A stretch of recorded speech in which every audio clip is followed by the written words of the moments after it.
You're on the road beyond. I'm Todd Duplantis. Good to have you with us tonight. We are live right now with a brand new show for you. We're going to be taking you all across the globe. We have a very thought-provoking show for you tonight. We're going to be going around the world on the road beyond from the United States to the UK to a war-torn Ukraine. All of that and more. Our Amanda Thomas, also known by millions on the web as Murder Geek 7, is with us tonight. Amanda, good to see you. Good to be here. Thanks for having me again. Yeah, so you're going to be talking about a case that I think we covered early in the show's history. And this is a case about involving The Conjuring. If you've seen the Conjuring movies, it's involving those. And someone who says, the devil made me do it, right? Yes. His name is Arne Johnson. Arne Johnson, yeah. So we'll be getting into that. We're looking forward to that, and we'll, we want to hear more about it. So stick around, and we'll be with you in a little while, Amanda. Perfect, thanks. All right, and across the pond, once again, our friend Nigel Impey, who has several more UAP sightings. Nigel, thanks for staying up with us tonight. Let's see, your mic's muted right now. Can you unmute your mic? Yeah, hi. Good to see you. You've got some more pictures to show us tonight? Oh, I have, yeah. All right. We're looking forward to talking to you as well. Stick around, Nigel. We're looking forward to hear what you've captured. We'll be with you shortly. All right. But now we're going to be taking the road beyond to the streets of Ukraine, a war-torn streets in Ukraine. This is a video captured by a friend of our guest tonight in her neighborhood. Let's take a look, and you can see what we're talking about here. Now, Anna Chernova has joined us now, and Anna, you are from Ukraine, but you're in the Houston area right now, and you're safe, correct? Yes, that is right. Hi. Good to have you with us tonight. Tell us a bit about the video we were just seeing, and let's get to a bit about your story as well. So that video, this is the area in my city, and it was like a kind of military school for teenagers. And I don't know, for some reason, Russian soldiers decided that something is really important there, right, and they just destroyed that school, like, completely. Now, I think we have a map now. You are from Sumy. Is it Sumy? Is that correct? Yes. Okay, and as you can see, it is on the northeast Ukraine, very close to the Russian border. And if you remember, back when this invasion was happening, it all started when soldiers started amassing on the border. Russian soldiers were amassing on the border. Now, to the southeast, the Russians are entrenched, but Sumy is directly to the west is Kiev, the capital. Now, during the first Russian attack, it would have been a straight shot to invade the capital through your home in Sumy. Is that correct? Yeah, that is right. They used the tanks to go through my city to see the Kiev, to take the Kiev. And that was a terrible experience. I remember I woke up on February 24th and like my phone was blown up. A lot of people call you and they just want to let you know what is going on. And that is a terrible experience that I think that was the worst morning in my life. You woke up, were there tanks actually rolling through your city when you woke up that morning? No, it was the tanks were a little bit later, but when you woke up and you see the text message, the war started. Right. Now, in the early days, the invasion, Sumy was credited with slowing the Russians' advance. Tell us about that, because it played a major role in keeping the Russians from advancing quickly, right? Yeah, that is right. So the railway from my city to Kiev, it's going from my city to Kiev. It's a big railway route. Right. And they were trying to destroy from my city in my region. And like my city, it's like a city hero because we protected the territory of Ukraine. So we just didn't let them go inside. Right. Our soldiers were trying to protect. So a lot of guys who wasn't soldiers, actually soldiers, it's called like militia. And everybody was trying to protect city. It was a lot of empty tanks, Russian tanks in my city because guys were just trying to kill them and let them go. We have some before to and after. protect the city territory. We're looking at some pictures of some of the soldiers, I believe, right now, but we also have some before and after pictures that we can take a look at as well of just things that were attacked in your city. You know, I know we've got, I think there were some cars that were damaged, but look at this before and after right there. Where is this in your city right now? So I remember this one. This is like 5 kilometers from me. It's not that far because my city is not that big, it's small. But anyway, I remember that night. So we were trying to go sleep and we heard the sounds of the bombs, and you have just like a few seconds to get cover to do something, but actually it Right. didn't work. And few seconds later, we just heard the explosion, and few seconds later, one more. And after we found out that they destroyed just one street, a lot of people died, around like 20, 22, something like that. And what And is the that was population of your city? How many people were living in Sumy? About 400,000. Okay. And 20,000 people died? No, 20 people in that 20 moment. people died. Okay. So 400,000, you had at least 20 people that died. And your city was it's very historic. I know we have a view of a city more than 300 years old before the invasion, and it was a very picturesque, scenic city at that time. How would you describe it now from what you've seen and from what you've heard? I mean, like, I love my city. I was born there. I was growing up there. I have a lot of friends there. Like, it's like a big family, you know? It's a small city and almost everybody knows each other. So I love my city. It's a lot of history. Schools are good. Everything is good. But now everything is getting changed. Like the prices, people, because a lot of people, they moved abroad. A lot of girls, women, kids, like almost nobody's there. Prices are really expensive. My Well, family is still there.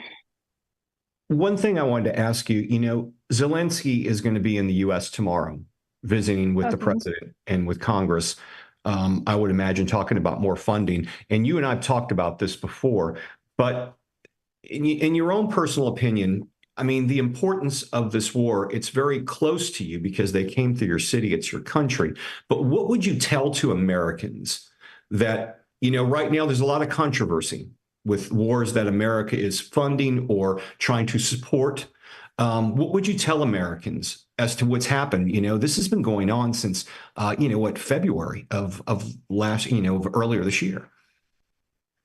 I know I heard the news about like financial part for Ukraine, and I I couldn't believe because Ukraine, like, it's a strong country, but we need support. We need financial support. We need weapons and everything else. I don't think that we can do something without the support of other countries. I, I don't know how to say that, but if I have a chance, I would beg somebody just to help Ukraine. I love my country. I know we have a lot of problems, like everybody, every country, but we need help. Let me ask you, because you had told me a story about your escape from Sumy after it came under fire. Tell us a little bit about that, because that's an incredible story as well. So sorry. Yeah, I still remember the few days, it was really hard. So in our city, we have like medical institute, university, and there were a lot of international students. And my city was closed for for first 10 days, like. And after the parents of that international student, they were begging for a green corridor, to open the green corridor. And on March 8th, 2022, that was the first day of green corridor. And the second day, on March 9th, I got a chance to leave the city. It was a way of 2 days, 2 nights. We started to drive at 12 p.m. and we got, first of all, we got to the city Poltava, just because it was the only one route for everybody else. You cannot go the other way. Like normally, that way is like 3-4 hours, but in that time it took us 9 hours. It was a big traffic, huge. A lot of people were trying to escape. And when we got to the train station, we were running to get the train just because you don't know when is your next chance to get the train. So we ran to get the train, and were a lot of people. I slept in one bed with two more person, so it was like 3 person in one bed. Right. We were going across the country. It was a fire somewhere. We stopped. We went, and we were running. Like the normal speed is, for example, like 100. We were riding like 200. So it's like over speed just because it were really dangerous. Right. So, and after we got through the west part of Ukraine, Lviv, and we stayed there for a night just because we needed rest. We were exhausted. I was with my friend and her son. And the next day we got a bus to get to Poland, and from there we got in Germany. And when you got to Germany, then you came after that to the United States. Is that how you were able to get here? Yeah, I stayed in Germany for 8 months, and Wow. after I arrived here. And now you're finding your home in the States now, but I mean, obviously your heart, your soul has to go back to the family. Did you think this war was going to go on this long? When the war just started, they told us every day, like, it will take just 1 week, 2 weeks, 10 days, 1 month, 2 months. And after like 6 months, I realized that it's not going to be that soon. I have no idea when it can stop. Right. And, well, once again, it's in the news once again because Zelensky's going to be here, tomorrow, meeting with President Biden and members of Congress in D.C. Anna, we appreciate you joining us tonight, telling us your story. We wish you the best. We pray for your family, and thank you for being on the Road Beyond podcast. Thank you so much for having me tonight. Thank you, Anna. Big news, and we'll know more tomorrow as the meetings happen with Zelensky, Biden, and members of Congress, how this is going to move forward. We'll make sure we recap this. Here in the Road Beyond podcast, we not only take you to places that you've never been, but we show you UFOs and talk to alien abductees. We also delve into the metaphysical. We're going to be talking with Murder Geek 7 in just a few moments. And we're bringing back on Amanda Thomas. And Amanda, how many followers do you now have on TikTok? Oh, I don't remember. I think it's close to 600,000. Close to 600,000. Well, we appreciate you adding us into your schedule. I think we've got some video we're going to take a look at real quickly. Okay. All right. Well, we're going to talk. We had let me chime in here. Scotty Barrett, our producer, chiming in. When we first had you on the podcast on the Road Beyond, you had like 200,000, right? I think so. I can't remember. It's been a minute. and we're now up to 600,000 with millions of likes. Yeah. Yeah. It's been a wild ride. That's all I have to say. True crime really catches attention, doesn't it? Sadly, it does. And sadly, you never run out of content. So you don't run out of. Well, this one story we're going to talk about, Amanda, why don't you tell us about it? Because we've covered it before on the Road Beyond podcast. In fact, we had someone who was close to their circle, the team behind The Conjuring. So maybe you want to tell us about this. Yeah. So the thing about this, it isn't a movie in The Conjuring, but the thing about this case that really caught my attention was it was the first case in United States history where they used demon possession as their defense. And I found it awesome. Or not awesome, excuse me, wrong words. I found it interesting. Right. Yeah, and it also involved Ed and Lorraine Warren as well. Tell us about their role in this.